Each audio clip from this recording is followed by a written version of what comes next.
Hi everyone, it's just Liam from the Blackpool Honda dealership. Hope you're all okay. And today I've got a quick video walk around of this 2021 Jazz SE.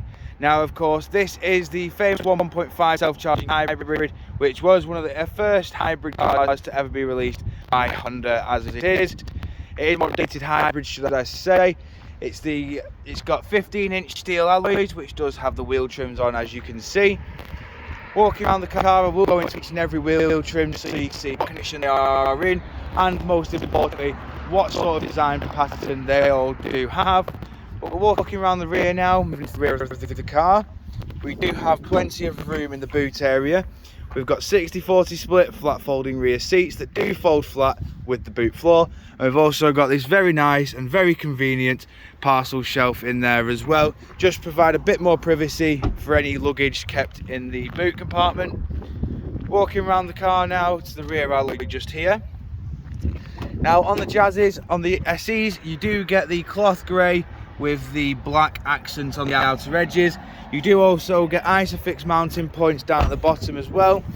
We've got full electric windows all round as well.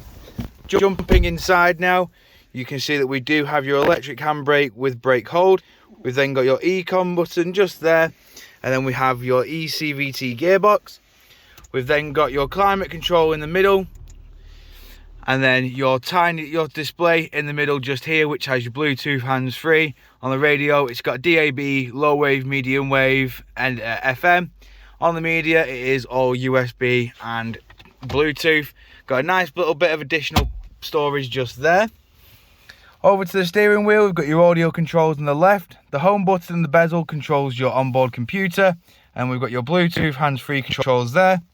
On the right hand side, we've got your cruise control, speed limiter, lane keep assist and distance control. We then also have your automatic headlights, automatic windscreen wipers, and as you can see, this car has only done 23,531 miles. Jumping